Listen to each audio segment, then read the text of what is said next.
방송에서 제공하는 투자 정보는 투자 판단에 대한 조언입니다. 방송에서 제공하는 주식의 가치, 가격 상승 및 가격 하락에 대해서는 방송사에서 보장하지 않습니다. 이 시각 헤드라인 뉴스입니다. 코스피와 코스닥 지수가 1% 넘게 하락 뒤 반등에 성공했는데 조금 전에 코스피는 다시 약보합으로 전환을 한 상황입니다. 혼조세 보이는데요. 이 전날 북한이 개성 남북공동연락사무소 폭파에도 장 초반 영향은 좀 제한적이었는데 청와대가 몰상식학 행위라고 강도 높게 비난하는 등 긴장감이 고조되며 증시의 변동성이 현재 커진 것으로 분석됩니다. 정부가 최근 상승 조짐을 보이고 있는 부동산 시장을 잡기 위한 강력한 부동산 대책을 내놨습니다. 21번째 규제 대책으로 수도권 규제 지역을 확대하고 갭 투자 차단을 위해 주택담보대출 요건을 강화하며 부동산 법인의 과세 부담을 대폭 확대하는 등의 내용이 담겼습니다. 염증 치료 등에 사용되는 제네릭 스테로이드인 덱사메타손이 코로나19 중증 환자의 치명률을 크게 낮춰준다는 시험 결과가 나오며 기대감이 폭등합니다. 영국 정부는 덱사메타손을 코로나19 치료제로 긴급 승인한 바 있습니다. 지난해 일본 수출 규제 이후 기업들의 핵심 소재 국산화가 본격화됩니다. SK는 지난해 일본의 수출 규제를 받았던 초고순도 불화수소 가스 양산을 시작해서 2023년도까지 국산화율을 70%까지 끌어올린다는 목표입니다.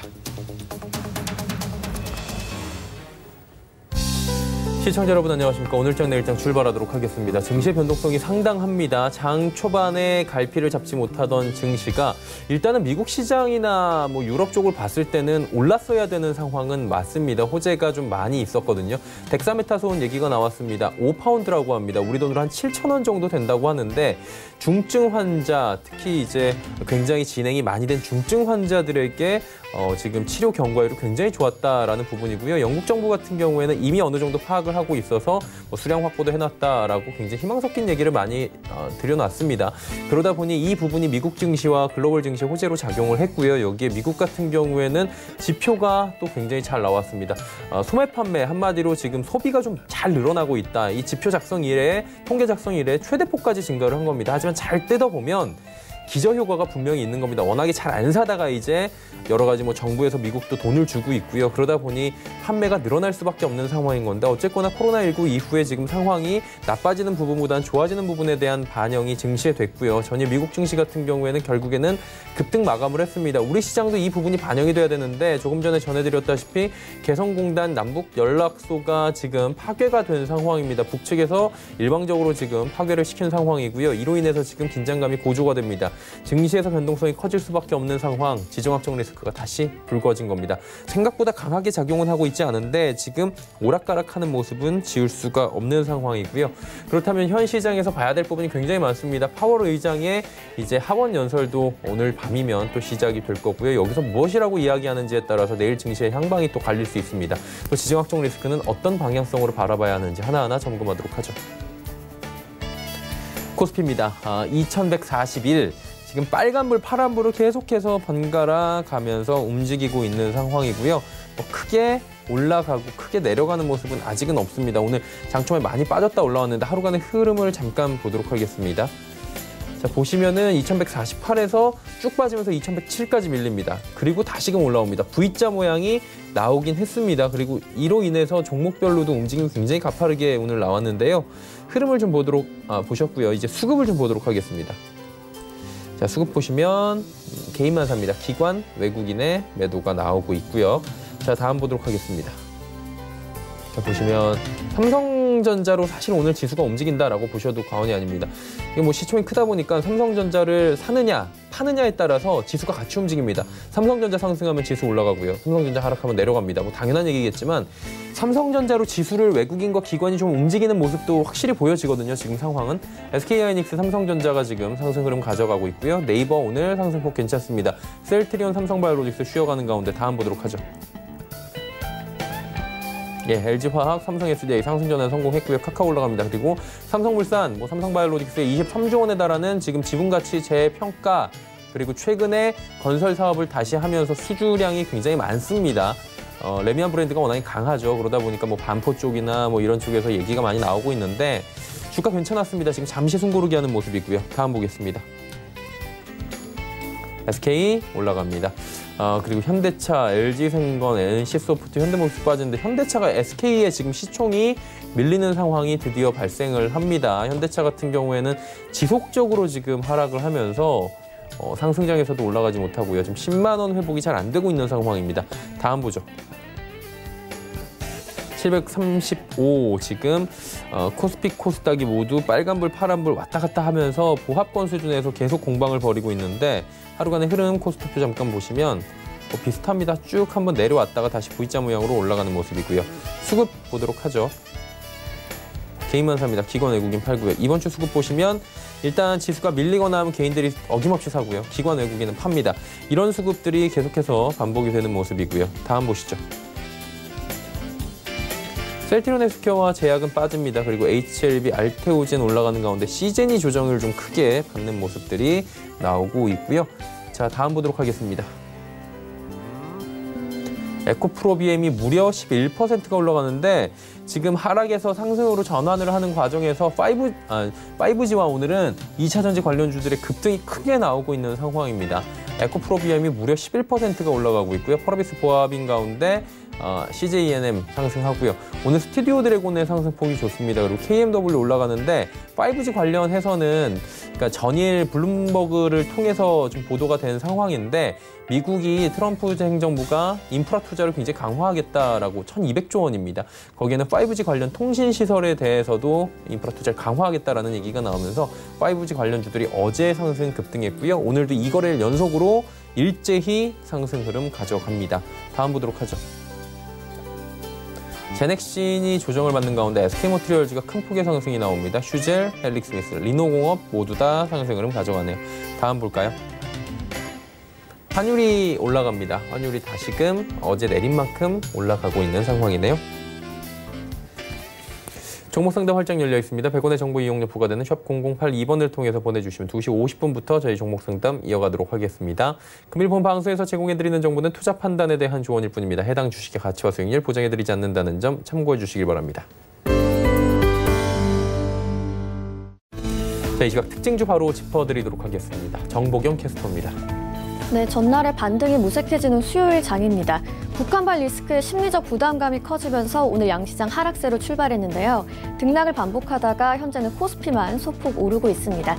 이 시각 이슈 종목들, 급등하는 종목들은 어떤 게 있는지 지금부터 만나보시죠. 이 시각 종목 핫셀입니다. 빅텍, 신일제약, 삼성중공 우선주가 올라와 있습니다. 오늘 가장 먼저 만나볼 종목은 신일제약입니다. 앞서 전해드린 듯이 덱사메타손 관련주들이 오늘 시장의 주목을 받으면서 급등했는데요. 신일제약이 현재 가격 제한폭까지 올라갔고요. 거래가 1,550원입니다. 하루간의 흐름도 확인해 보시죠. 오늘 개장과 동시에 상한가를 기록해서 종일 풀리지 않고 있습니다. 덱사메타손은 스테로이드 계열의 소염제를 말합니다. 옥스퍼드대 연구팀이 코로나19 중증 환자들을 대상으로 한 대규모 임상시험에서 이 덱사메타손이 사망률을 크게 낮춘 것으로 전해졌는데요. 이 같은 소식에 국내 증시에서는 해당 약품의 제조사들이 오늘 동반 강세를 보이고 있습니다. 특히 신일 덱사메타손정을 판매하는 신일제약이 상한가를 기록했고요.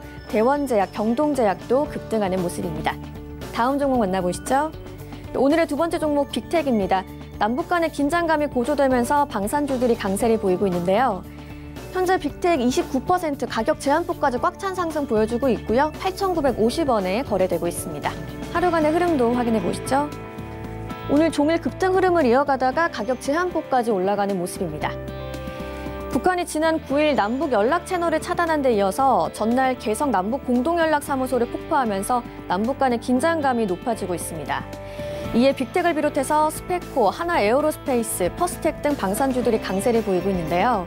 한편 청와대는 북한 측에 비공개적으로 제의한 대북 특사 파견을 북한이 공개한 것에 대해서는 전례 없는 비상식적 행위라며 강한 유감을 표현했습니다. 오늘의 마지막 종목 만나보시죠. 삼성중공업 우선주 얘기를 해봐야겠는데요. 국내 최장기간 상한가 행진을 이어가고 있습니다. 오늘도 가격 제한폭까지 올랐고요. 74만 4천 원에 가격 형성돼 있습니다. 하루간의 흐름도 확인해 보시죠. 오늘까지 10거래일 연속 상한가를 이어가는 모습입니다.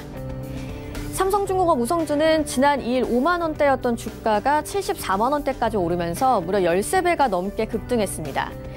이달 초 카타르의 대규모 LNG선 수주 소식 이후 급등하면서 국내 최장 기간인 10거래일 연속 상한가 행진을 기록하고 있는 건데요. 한편 삼성중공업 우선주는 9일과 12일에 거래가 정지된 데 이어서 오늘의 상승세가 유지될 경우 18일 하루 더 거래가 정지될 예정입니다. 지금까지 이 시각 특징주 알아봤고요. 오늘의 주요 암호화폐 시세도 만나보시죠. 오후 1시 30분 기준으로 알아보는 코인 시세입니다. 가장 먼저 비트코인 살펴보시면 0.13% 오르면서 1,150만 원대 거래되고 있고요. 이더리움도 마찬가지로 0.13% 소폭 오르면서 28만 4천 원대의 가격 형성돼 있습니다. 다음 코인도 시세 확인해 보시죠. 오미세고 살펴보겠습니다. 0.27% 오르면서 가격은 1,851원, 비트코인 캐시 0.9% 올랐습니다. 28만 9천 원대에 거래되고 있습니다. 다음 코인도 만나보시죠. 리플이 오늘은 소폭 오르면서 233원, 이오스는 등락 없이 3,096원에 거래되는 모습입니다. 지금까지 오늘의 특징주와 코인 시세 만나봤습니다. 네, 시장 이슈 바로 점검해 보도록 하겠습니다. 펠리제 투자 리서치 김민수 대표 오늘도 함께합니다. 안녕하세요. 네, 안녕하십니까. 네, 팬데믹 우려, 2차 팬데믹 우려는 계속해서 나오고 있지만 경제 재개 이후의 지표가 이것들을 조금 누르는 모습들은 확실히 아직도 보여지고 있고요. 이 와중에 지금 북한과의 여러 가지 지정 확정 리스크가 나오고 있는 상황입니다. 그러다 보니까 조정의 빌미가 되는 게 아니냐라는 시장의 우려 섞인 목소리가 나오는데 이 부분에 대해서는 어떻게 보시는지 궁금하네요. 네, 일단 시장에서 바라보고 있는 상황들이 또 한번 북한 관련된 지정학적 리스크가 커지고 있는 상황에서 이제 주의를 하고 있는 흐름인데요. 일단 무엇보다 이제 북한의 태도가 변화가 되기 시작을 했는데 일단 어느 정도 좀 예고가 됐다고 봐야 될 부분들이고요. 거기서 이제 액션이 좀 실행이 되다 보니까 며칠 전부터 시장에 심심찮게 우려감들이 좀 커지고 있는 그런 상황들로 보여지고 있는데요. 일단 이런 흐름들로 봤었을 때 아무래도 지금 나오고 있는 특히 연락사무소까지 폭발을 한 부분들이 정치적인 쇼다 아니다 여러 가지 해석도 나오고 있고요. 게다가 또 김정은 위원장은 뒤로 빠진 채 김여정이 지금 전반적으로 나서서 지금 액션을 취하고 있다라는 관점적으로 봤을 때 과연 어떤 의도냐라는 쪽도 의견이 좀 분분한 상황들로 보여지고 있는데요. 일단 가장 중요한 부분들은 이번에 북한이 취하는 행동 중에 핵심이 일단 북한의 내부적인 결속을 좀 하려고 하는 움직임이 아닐까 생각이 되고 있고요. 이 대북 제재가 계속 이어지는 관점 쪽에서 아무래도 위축이 상당히 들어간 상황 쪽에서 지난 아프리카 돼지열병 그리고 또 이번에 코로나19 사태 이런 여러 가지 식량난까지 고민이 되고 있는 흐름들이 나오고 있는 흐름에서 일단 이를 내부적으로 좀 똘똘 뭉치자라는 입장이 좀 강한 변화가 아닐까 생각되고 있고요. 그러다 보니까 정부 입장 쪽에서는 어느 정도 대화를 유도를 하려고 하다가 대북 특사 관련된 얘기도 다시 나오기 시작하면서 좀 압박이 가는 상황들이죠. 그런 흐름으로 봤을 때 일단 정부의 어떤 지금까지 최대 성과로 보여줬던 대북 관련된 쪽에 성과로 보여줬던 9.19 관련된 적대적 해외 금지 이쪽을 훼손을 하면서 어느 정도 남한 측에 대한 압박을 계속 가는 게 아닐까라고 바라보고 있는 상황들이고요. 이런 흐름이라고 하게 되면은 아무래도 지금 나오고 있는 또 추가적으로 접경 지역에 군사를 배치하고 금강산이나 그리고 개성공단 쪽에 군대를 배치하고 이런 쪽의 흐름들이 일단 긴장감을 계속 강화시키겠다라는 의도는 분명하다고 봐야 될 것 같습니다. 그런 쪽에서 일단 국지적인 도발이 이어질 가능성도 상당히 높아져 있는 상황들이고요. 게다가 이제 일단 한국의 입장도 과거에 거의 큰 목소리를 내지 않다가 최근에는 좀 엄중하게 나가고 있는 상황들로 봤었을 때는 긴장감이 다소 높아진다고는 봐야 될 것 같습니다. 그런데 일단 관련해서 환율이나 외국인들 동향을 보게 되면 일단 지정학적 리스크 때문에 변화가 된 요인들은 아직은 그렇게 크게 제약적이다라는 관점 쪽으로 보고 있는 상황들이고요. 그런 흐름으로 봤었을 때 이 지정학적 리스크 관련된 부분들은 시장에 영향을 끼치면 일단은 단기적이라고 봐야 될 부분들이고요. 하지만 중기적으로는 어느 정도 또 정치적인 이슈이기 때문에 또 개선되거나 나아지기 시작한다라고 하게 되면 극복할 수도 있지 않을까로 바라보고 있는데 하지만 이런 단기적인 이슈와 여러 가지 흐름상 지난 흐름을 봤었을 때는 항상 변동성을 크게 하는 요인이었다라는 점들을 염두를 하면서 시장 대응이 좀 필요하지 않을까 그렇게 생각이 들고 있고요. 특히 이제 또 가장 요즘에 많이 움직이는 대표적인 어떤 방산 관련주, 빅텍이나 스펙코 뭐 거의 잘 움직이는 종목들이죠. 이런 종목들 같은 경우는 일단 테마 자체가 어떻게 보면 앞으로 성장성이나 실질적인 실적 관련된 쪽과 연계돼서 움직이는 테마가 아니라 오히려 심리적인 테마가 강하다라는 관점 쪽에서 지금부터 계속 또 오르면 오를수록 가치는 주가는 비싸지는 현상이 나오다 보니까 밸류가 부담이 더 커질 수밖에 없다라는 점을 염두에 두시면서 대응하시는 게 좋다고 봐야 될 것 같습니다. 그리고 이제 남북관계 위기설이 지금 계속 나오고 있습니다. 이 정부 들어서도 지금 가장 긴박하게 돌아가고 있다라는 평가를 받고 있는 상황인데 이런 상황에서 시장의 반응이 지금 사실 예전이랑은 조금 달라진 것 같아요. 이 정도면은 사실 뭐 주가가 코스피 3, 4% 밀리고 그랬는데 지금 그 정도는 아닌 것 같거든요. 시장 반응 구체적으로 어떤 겁니까? 일단 시장의 지금 현주소를 보게 되면 이제 지정학적 리스크를 제외를 하고 최근에 저점에서 올라왔던 여러 가지 변화를 한번 지켜보게 되면요. 일단 많이 올랐습니다. 코스피는 저점 대비해서 54%, 코스닥은 82% 올라오다 보니까 미국이나 중국에 비해서도 상대적인 탄력이 좀 컸다고 봐야 될 부분들이고요. 그런 관점에서 특히 외국인이 팔아도 개인이 샀다라는 관점 쪽에서 뚜렷한 매수 주체가 있었다고 봐야 될 것 같고요. 또 OECD 경기선행지수가 그래도 선전을 했다. 그리고 반도체 쪽이 견조하다. 이런 여러 가지 이유를 댈 수 있는데 하지만 시장이 먼저 앞서 나갔다는 움직임이 뚜렷이 나오다 보니까 아무래도 뒤를 좀 돌아보는 현실인식 단계가 펼쳐지고 있죠. 그런 관점 쪽에서 최근에 나오는 우선주의 이상 급등이라든가 신용장고 급증 이런 흐름들이 아무래도 시장의 속도 관련된 부분에 대해서 우려가 나올 수밖에 없는 상황들인데요. 그러다 보니까 최근에 동향을 보게 되면 코스피 PR 기준으로는 저점에서 빠르게 올라와서 저희가 경험해보지 못했던 코스피 지수가 PR이 25배 정도 수준까지 올라가는 수준까지 나오고 있고요. 거기다가 또 PBR 같은 경우도 한때 많이 하락했을 때 0.6대에서 지금 0.9대까지 올라보다 보니까 이런 부분들이 아무래도 어느 정도 부담이 된다는 관점들과 함께 신용잔고도 거의 V자식으로 가파르게 올라오고 있죠. 그런 쪽에서 물론 고객 예탁금이 45조 원대 이상으로 들어가다 보니까 한 20조 원대 예탁금의 신용잔고와 비교할 수 있겠느냐라는 관점으로 해석할 수는 있겠지만요. 그래도 이제 중요한 부분들이 이런 어떤 과열 징후가 조금씩 나오고 있는 상황 쪽에서 시장이 계속 어떤 강하게 움직이기는 부담이라고 봐야 될 것 같고요. 그러다 보니까 속도 조절은 계속 필요하다라는 시각적으로 보여지고 있는데 하지만 중기적으로는 유동성의 힘이 상당히 강하죠. 그렇기 때문에 이에 따른 기반과 함께 이제 어떤 경기 관련된 지표들이 회복세가 들어오기 시작한다라고 하게 되면 일단 시장이 한숨을 돌리면서 움직이는 여러 가지 변화 생각하게 되면 일단 좀 길게는 여전히 우상향이 맞다고 봐야 될 것 같습니다. 하지만은 이런 단기 방향성 그리고 변동성이 커진 상황 쪽에서 어느 시장을 예측하기는 상당히 힘들다고 봐야 될 것 같고요. 그러다 보니까 이런 변동성이 확대가 되는 흐름 쪽에서 저희가 할 수 있는 전략은 일단 잘못하게 되면 시장 흐름에 막 휘둘리게 될 수밖에 없기 때문에 어느 정도 적정 현금을 보유하면서 이에 따라서 노리는 종목들을 모아가는 전략들이 가장 좋지 않을까 생각되고 있고요. 최근에 펀더멘탈 반영돼서 단기 고점 대비 좀 흔들린 종목들을 쭉 찾다 보니까 그래도 추세가 잘 이어지다가 이번에 변동성이 커지면서 좀 압박을 받았던 대표적인 두 종목이 SK가 아닌가 생각되고 있고요. 물론 다 아시는 것처럼 한 다음 달 2일이면은 SK 바이오팜이 상장되면서 그래도 가장 큰 수혜를 받을 종목이다라는 관점 쪽에서 실적도 하반기에 빠르게 기대된다라고 하게 되면 관심이 높다고 봐야 될 것 같고요. 또는 이제 대상 같은 경우도 이제 뚜렷하게 음식료 업종 가운데서도 장류나 조미료류 쪽에서 실적에 대한 기대감이 높기 때문에 그런 흐름들을 보게 되면 저평가를 해소하면서 꾸준히 우상향으로 들어가지 않을까 이런 관점도 염두하시면서 보셨으면 좋겠습니다.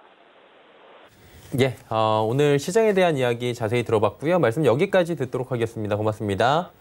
네, 감사합니다. 벨리지 투자 리서치 김민수 대표와 함께했습니다. 이슈 칼럼 바로 이어집니다.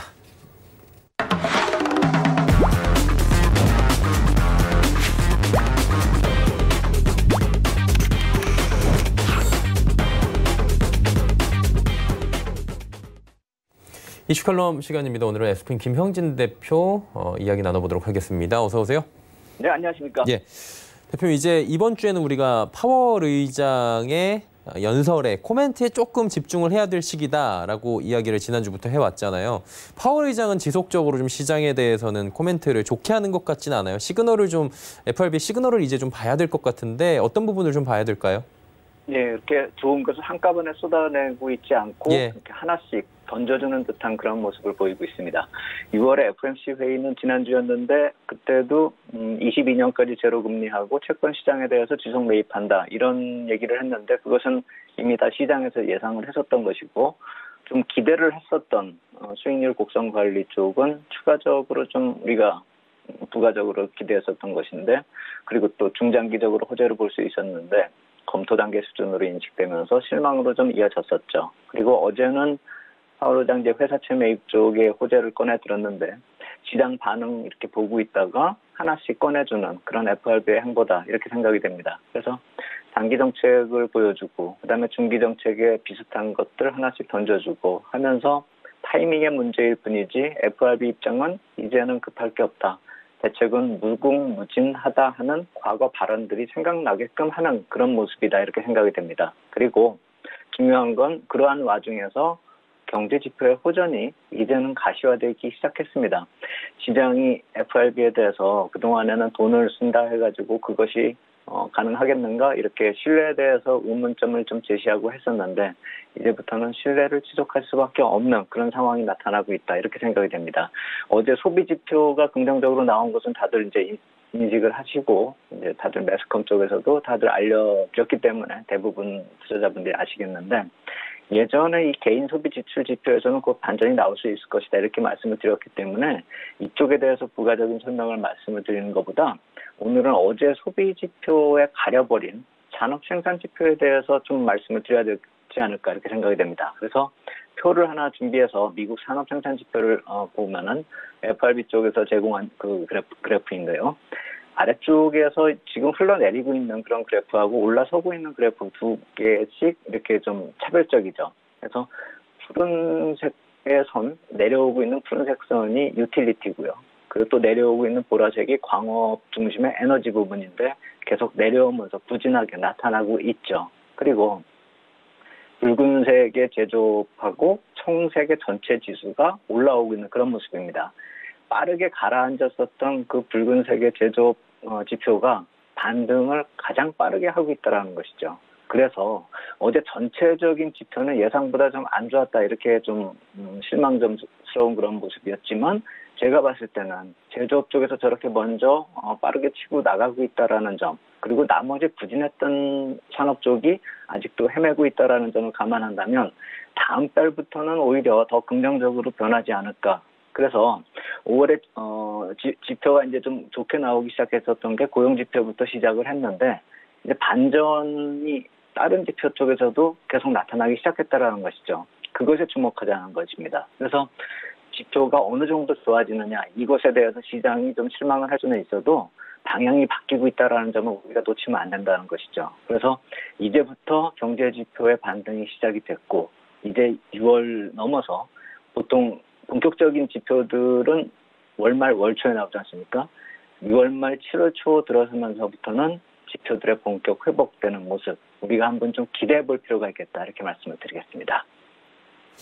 그렇다면 이제 연준의 행보를 좀 주목을 해야지 키가 좀 있을 것 같은데 경기 흐름에 맞춰서 연준의 역할이 원래 그거잖아요. 경기 흐름을 조절을 하고 맞추는 게 역할인데 그 역할을 충실히 하면서 속도 조절을 좀 나설 것으로 지금 예측이 되는 건가요?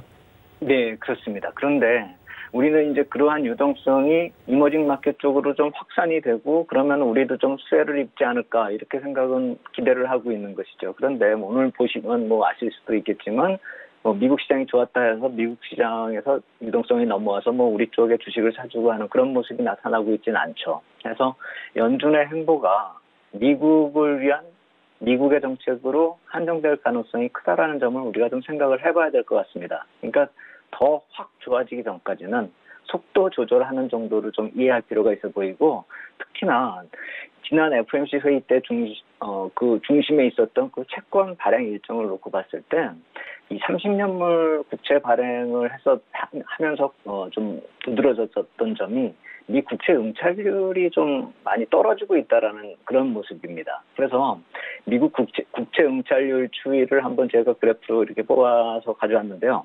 재무부에서 이게 5월에 공개했었던 그 자료인데 계속 응찰률이 이렇게 좀 낮아지고 있는 모습이고 제가 빨갛게 표시한 그 별표는 이번에 30년물 국채 발행 때 나타났었던 그 응찰률이거든요. 그래서 이 응찰률이 계속 낮아지고 있기 때문에 인기도가 점점 좀 안 좋아지고 있다라는 그런 식으로 해석이 가능하고 그렇기 때문에 FRB 쪽에서는 채권 중심의 자산시장 안정에 힘을 더 쏟을 수밖에 없다라는 것이고 그래서 위험자산 쪽으로의 수혜 강도는 좀 조절할 필요가 있다라는 것이죠. 그렇다면 이머징 마켓이나 우리 시장 쪽으로의 그 긍정적인 영향은 제한적일 수밖에 없지 않을까 이렇게 생각이 들고 특히나 이제 전에도 여러 번 말씀을 드렸지만 채권 쪽의 이 발행 물량, 국채 발행 물량은 계속 늘어나는 물량이기 때문에 응찰률은 계속 지속적으로 좀 낮아질 수밖에 없는 모습이고 특히나 이제 다음 주에도 이러한 국채 발행 물량이 좀 많이 늘어납니다. 총 물량이 한 1,640억 불 그리고 늘어나는 금액이 840억 불이나 되고 3분기도 제가 예전에 한번 분기별로 이렇게 다 말씀을 드렸기 때문에 다시 한번 정리 말씀해서 드리면은 6,770억 불이 늘어나가지고 총 발행 물량이 9,100억 불이나 되죠. 그렇기 때문에 저렇게 응찰률이 낮아지고 있다는 점을 감안한다면은 주식시장도 중요하지만 FRB 쪽에서 좀 포커스를 맞추고 좀 접근하고 안정시켜야 될 시장은 국채시장이다 이렇게 봐야 될 테고 그래서 급격하게 QE 정책을 조절하는 그런 모습보다는 완급 조절하면서 국채 발행을 좀 원활하게 하는 것도 FRB 쪽에 정책 안에 숨어져 있다. 이 점도 우리가 좀 생각을 한다면 우리 쪽으로 너무 빠르게 긍정적인 변화가 오는 것을 기대하기에는 좀 아직은 좀 이르다. 이렇게 생각이 됩니다.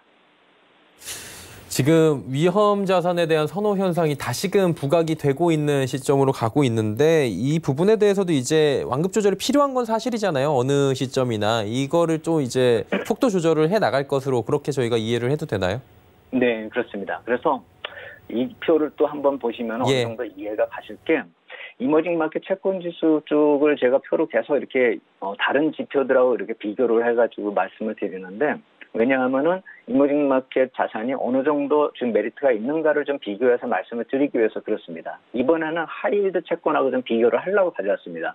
왜냐하면은 어제 회사채 매수를 한다 이런 얘기가 나오면은 하이힐드 쪽으로 바로 반영이 더 강하게 나타날 것이기 때문에 이쪽을 한번 두 개를 비교를 해보는 것이죠. 그래서 2018년에 이머징 마켓 자산이 정점을 치고 나가지고 쭉쭉쭉쭉 떨어지고 있는 빨간색 선이 이머징 마켓 채권 지수고요. 그 위에가 하이드 채권 지수입니다. 미국 쪽이요. 근데 놓고 보시면은 쭉 떨어진 쪽을 놓고 봤을 때 최근에 떨어진 것을 놓고 보면 빨간색 선이 굉장히 빠르게 떨어지고 있고 반등은 좀 늦죠. 푸른색 선이 더 빠르게 반등을 하고 있죠. 다만 최근에 4월 이후부터 5월 구간에 있어서는 빨간색 선이 빠르게 좀 올라오면서 한때 저 푸른색 선에 넘어설 수 있는 근접하는 모습까지 보였었죠. 그런데 어제 같은 경우에 그 FRB 파월 의장께서 말씀을 하시면서 저 파란색 선이 더 급하게 좀 위로 치솟고 있습니다.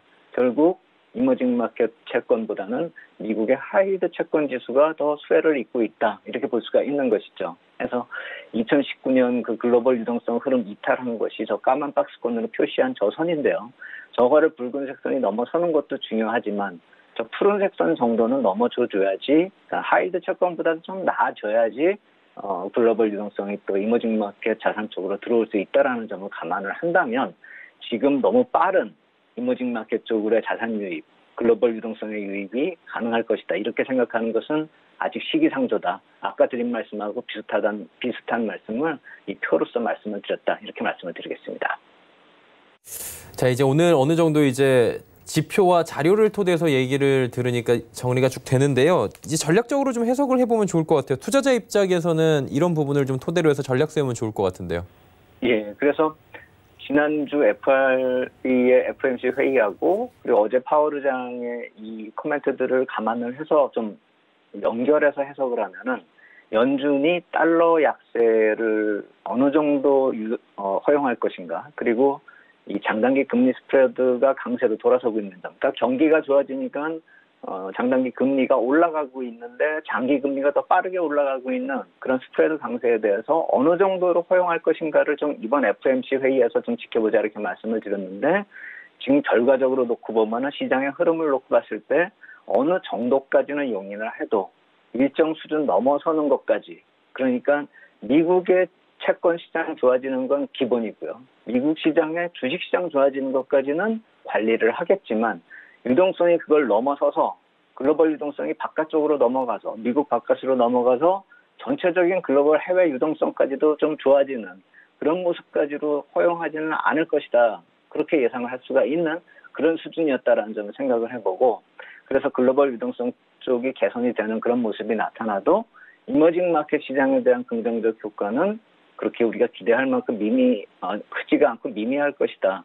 9월 FOMC 회의에서 어느 정도 변화가 나타나느냐에 따라 달라지겠지만 8월 재무정책 회의까지, 그러니까 8월 초 정도까지는 큰 변화가 나타나지 않기 때문에 7월 정도는 우리가 좀 쉬어가는 그런 모습. 그러니까 예전에 최근에 찍은 2,200 넘어서는 그런 모습. 그것을 넘어서서 탄력적으로 우리가 가는 것은 약간 좀 부담스럽다. 이렇게 말씀을 드려야 될 테고 7월은 약간 좀 기간 조정의 성격도 있을 것이다. 이렇게 보시는 게 맞을 것 같습니다. 그리고서 6월하고 이 3분기에 급증하는 미국 국채 발행을 감안을 한다면은 또 그렇게 될 수밖에 없다라고 생각이 될 수밖에 없습니다. 왜냐하면은 미국 자산 시장, 특히 국채의 원활한 발행하고 회사채 시장 안정을 위한다라고 한다면 달러 쪽도 유한한 그런 자산이기 때문에 그쪽이 더 급하다라는 점을 감안한다면 우리 쪽으로 먼저 이렇게 어떤 변화가 나타나는 것을 기대하기는 어렵다라는 것이죠. 그것에 대한 표를 하나 또 좀 근거로 제시를 해드리면은 FRB 자산이 최근에 많이 늘어난 건 알죠. 우리가 2019년 이후에 좀 일정한 그 패턴을 유지하다가 2020년 3월 이후에 좀 급하게 확 늘어난 자산에서 항목별로 어떻게 변화가 나타났는가 이것을 우리가 좀 살펴보면은 주요 증가 항목을 놓고 봤을 때는 맨 아래쪽에 오렌지 선으로 표시한 국채하고요. 그리고 맨 위쪽에 기타 부분으로 볼 수 있는 그쪽이 바로 이제 회사채가 포함이 되는 것이죠. 그리고 그 다음으로 늘어난 쪽을 보면은 거의 미미했었던 초록색 부분. 그것이 다른 나라하고 왜 수합 같은 거, 달러 수합 같은 거 맺은 거 있죠. 우리나라도 했었죠. 그래서 그러한 달러 수합을 포함한 그런 자산까지도 감안을 해가지고 이 세 가지, 그러니까 국채, 수합, 기타 부분 이쪽이 주로 자산이 늘어나고, 그러니까 자산이 늘어났다라는 것은 지원을 많이 했다라는 것이죠. 그렇다라고 본다면은 이머징 마켓이 저기 어디 끼어들어갈 데가 없다라는 것이죠. 굳이 연결시킨다면 수합 정도가 되겠지만 그 수합 자체가 이머징 마켓 경제 부문으로 들어오는 것은 아니기 때문에 우리가 그것을 지금 어설프게 기대하기는 힘들다라는 것이죠. 그래서 이러한 전체적인 흐름 놓고 보면은 지금 우리가 우리 자산시장 쪽에서의 주식시장이 좀 강세를 기대하는 그렇게 연결을 하는 것은 약간 좀 해석을 너무 확대 해석한다 이렇게 보시면 되겠습니다. 그리고 끝으로 정상 시장으로 이제 돌아왔다라는 점을 우리가 감안을 해야 됩니다. 그러니까 지표가 이제 7월부터는 좋은 게 나올 거예요. 그리고 지난주에 FOMC 회의도 나빴었던 내용이 아니었는데 이제부터는 호재가 나와도, 그러니까 노출되는 호재에 있어서는 단기 조정이 나타날 수 있다는 점을 감안을 해야 됩니다.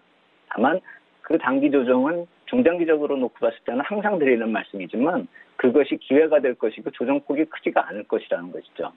특히 우리 시장에서도 변화가 나타나고 있습니다. 오늘 같은 경우 좀 60일 신고가, 이제부터는 이 분기 말로 들어서기 때문에 이제 프리어닝 시즌 쪽으로 들어서고 있다 놓고 봐야 되는데 60일 신고가가 이제 나타나기 시작하고 있습니다. 주로 언택 관련주가 차지하고 있는데 거기에 심심치 않게 경기 관련주들이 끼어 있습니다. 그렇기 때문에 코스피 내에서도 이제부터는 경기 반전을 나타내고 있는 주식 흐름, 주가 흐름이 나타나고 있다는 점을 감안하고 7월을 보는 모습에 있어서는 호재는 좀 조심하자. 오히려 이제 거꾸로 호재가 나타나면 좀 단기 조정이 나타나겠지만 경기 흐름이 우리 쪽에서도 가시화될 수 있다는 점을 감안하면 중장기적으로는 그런 조정을 좀 기회로 활용할 필요가 있겠다. 조정은 기회다. 이렇게 말씀을 드리겠습니다. 조정은 기회다라고 말씀을 해주셨습니다. 오늘 말씀은 여기까지 듣도록 하겠습니다. 고맙습니다. 감사합니다. 네, 스핀 김형진 대표와 이야기 나눠봤습니다. 오늘 함께 나눠본 이야기들 다시 한번 정리해드립니다.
예, 종목 이야기 바로 출발해 보도록 하겠습니다. 오늘은 샘플러스 이주연 전문위원 연결돼 있습니다. 안녕하세요. 네, 안녕하세요. 예, 오늘도 이제 시장 상황에 맞는 종목들 이야기 나눠봐야 되는데 어떤 종목들이 준비되어 있는지 바로 들어볼까요? 네, 금일 첫 번째 종목은 현대바이오입니다. 동사는 2000년도에 현대전자로부터 분사되어 설립되었고 바이오 화장품, 약모제 등을 제조, 판매를 주 사업으로 영위하고 있습니다.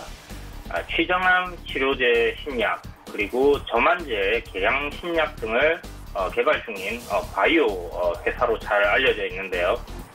실적은 매출 300억대에 영업이익 한 20억대로 실적 자체만 보면 수익을 아주 조금이라도 내고 있다, 그런 흑자 기업이다, 이 정도로 생각하시면 좋을 것 같습니다. 우리가 주목해야 될 부분은 현대바이오의 이제 대주주인 CM팜이 무고통 항암제로 개발해 글로벌 임상시험을 준비 중인 항암제 폴리탁셀입니다. 이 폴리탁셀이 기존 암치료제인 도세탁셀보다 독성이 약 23배 정도 낮다고 이번 세포 독성 시험을 통해 확인이 되었는데요. 이로써 코로나19 치료제로 사용이 가능하다는 부분이 부각되면서 며칠 전 시세가 한번 강하게 나왔습니다. 코로나19 치료제로 이제 도세탁셀이라는 항암제보다 23배 정도의 이제 그 약물을 더 투여할 수 있는 거죠. 농도를 더 진하게 해서. 그렇기 때문에 그런 약물 투여로 인한 효과가 항암제 이제 특성상 보면 인체에 굉장히 치명적인 그런 독성 성분들 때문에 아무리 바이러스에 이제 좀 좋다거나 항암 치료에 이제 효율이 높다고 해도 좀 제한적인 부분이 컸었는데 이번 실험을 통해 가지고 이 물질이 앞으로 이제 좋은 효과를 볼 수 있다는 기대감이 작용을 하고 있는 것 같습니다. 6월 들어서 치료제 이제 관련 섹터들이 주도주로 이제 강한 상승을 이어지고 있는 모습인데요. 여전히 관련 섹터가 좋은 상황이고 신규로 치료제 테마에 편승되는 종목이기 때문에 단기적으로 괜찮은 시세가 한 번 정도 나와줄 것으로 생각을 하고 있습니다. 기술적으로 보면 장기 하락 추세를 돌파하는 흐름이 전일 나왔는데요. 종가의 저항선 위로 안착하지 못하였고 오늘 거래량 죽이면서 음봉이 나오는 모습이 하루 정도 쉬어가는 그림으로 볼 수 있을 것 같습니다. 저항자리 돌파를 못한다면 주가가 단기적으로 조정이 나올 수도 있겠지만 금일 음봉 마무리되는 모습이 내일 시가 상승 출발한다면 시세가 강하게 나올 수 있다, 이렇게 생각이 됩니다. 그래서 금일 종가에 조금 공략이 가능하다 생각이 들고 아침에 시가부터 상승 출발해 준다면 공략 회복이 괜찮다, 이렇게 예상이 됩니다. 목표가 13,900원, 손절가 11,150원 제시해드립니다. 두 번째 종목은 썬데이 토즈입니다. 모바일 게임을 개발하는 회사이고요. 애니팡이라는 게임으로 사람들에게 많이 알려져 있는 그런 회사죠. 퍼즐 방식의 간단한 게임으로 연세가 많으신 분들도 즐겨 하셨는데요. 월요일 추천드렸던 조이시티처럼 이후 큰 히트작이 없었다는 점으로 주가가 지지부진하게 바닥권에서 오랜 기간 박스권 흐름을 보여왔습니다. 역시나 이유는 실적이 기대에 미치지 못하였고 갈수록 이익이 줄어들고 있다는 상황이었는데요. 최근 1분기 실적을 보면 증가세가 나오기 시작했다고 볼 수 있을 것 같고 2분기 실적을 봐야겠지만 2분기 실적 역시 괜찮게 나와준다면 실적의 증가세가 유지된다, 이렇게 생각할 수 있습니다. 이번 달 6월 30일에 애니팡4가 출시 예정이 되어 있습니다. 이미 사전 예약자가 39만 명에 이르는 등 신작에 대한 기대감이 상당히 높은 상황으로 실적적인 면에서 추후에 긍정적인 영향을 줄 수 있다라고 생각이 들고요. 최근 코로나19 사태로 증시가 크게 폭락한 이후에 이 종목은 강한 상승세를 타면서 약 2년간의 박스권을 돌파한 흐름이 나오고 있습니다. 최근 27,500원대 매물에서 단기적인 박스권 흐름을 이어가는 모습인데요. 신작 출시도 예정되어 있고 하기 때문에 시세가 단기적으로 한 번은 움직여주지 않을까 이렇게 생각합니다. 목표가 32,000원, 손절가 27,500원 제시해드립니다. 마지막 종목은 셀트리온 제약을 가져왔습니다. 많은 분들이 이 종목 모르시는 분들은 없으리라 생각이 드는데요. 동사는 셀트리온 자회사로 코스닥의 시가총액 2위에 현재 위치해 있죠. 최근 코로나19 치료제 기대감에 셀트리온 삼형제들의 주가는 신고가를 경신하고 매우 강한 흐름을 보여주고 있습니다. 7월 인상 기대감이 존재하는 만큼 주가의 상승세가 조금 더 이어질 것으로 예상이 되고요. 셀트리온 삼형제의 합병 관련 이슈도 있다는 부분이 주가에 긍정적으로 작용할 것으로 예상을 하고 있습니다. 물론 단기적인 시세이기 때문에 오늘 접근하시는 분들은 손절가를 좀 잘 지키셔야 될 것 같고요. 금일 치료제 섹터들이 이제 대부분 음봉으로 조정이 나오고 있는 그런 모습인데 트레이딩 관점으로 본다면 괜찮은 매수 자리가 아닐까 생각합니다. 월요일부터 시장의 변동성이 정말 커지고 있는 상황인데요. 월요일 오후에 큰 폭락 이후에 지수가 하루 만에 반등하면서 사이드카가 걸릴 정도로 매우 강한 반등이 나와줬습니다. 그만큼 시장의 변동성이 커졌는데 금일 역시나 하방으로 오전에 큰 폭으로 밀렸었고 다시 반등해주면서 변동성이 매우 큰 모습을 지속적으로 보여주고 있죠. 하지만 월요일부터 이런 변동성의 폭이 조금씩 줄어들고 있다는 것을 여러분들이 알 수 있으실 텐데요.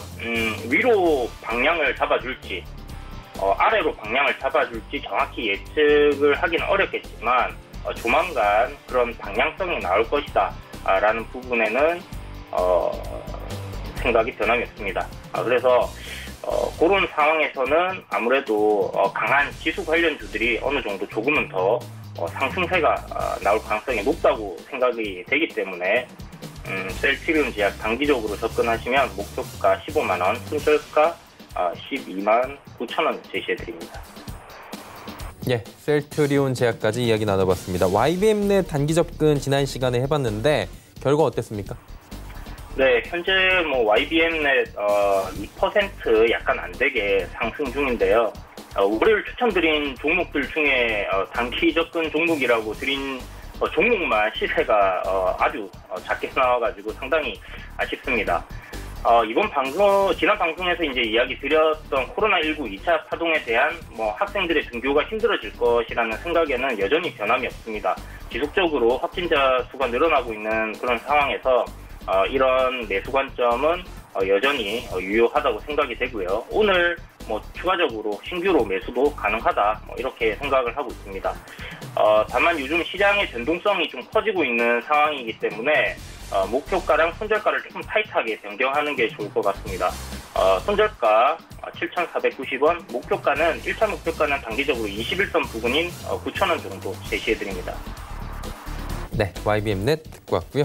오늘은 짧게 어떤 종목이 괜찮아 보이세요? 네, 오늘은 셀트리온 제약이 저는 괜찮아 보이는데요. 금일 음봉으로 거래량 없이 눌리는 모습이 제약 바이오 코로나 치료제 관련 섹터에 전반적으로 나오는 모습입니다. 부강약품이라든지 신풍제약이라든지 이렇게 이제 그동안 치료제 관련 섹터로 강하게 상승을 했던 종목들이 오늘 비슷한 흐름의 모습을 보이고 있는데요.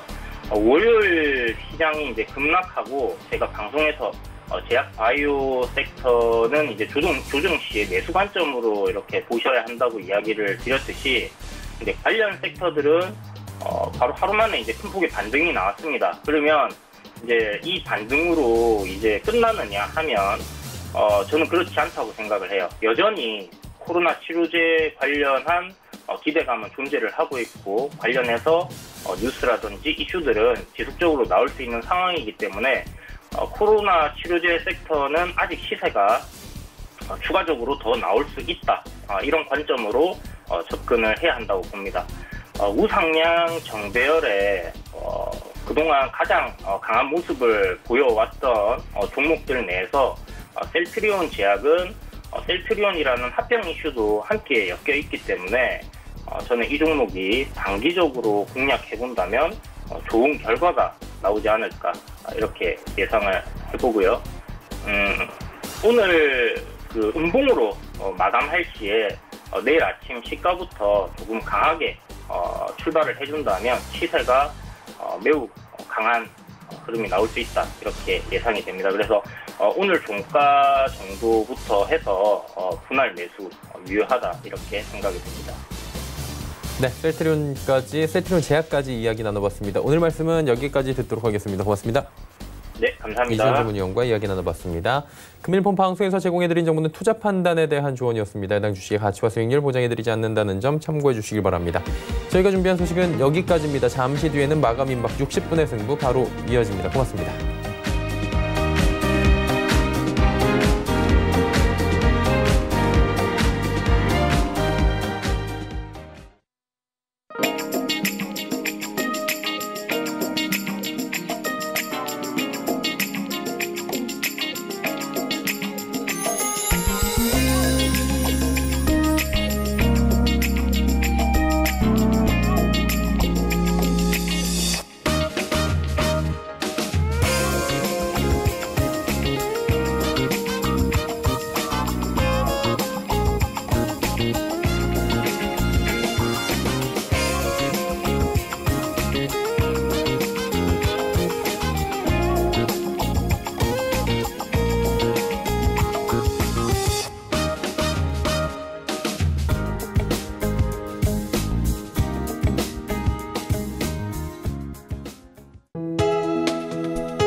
방송에서 제공하는 투자 정보는 투자 판단에 대한 조언입니다.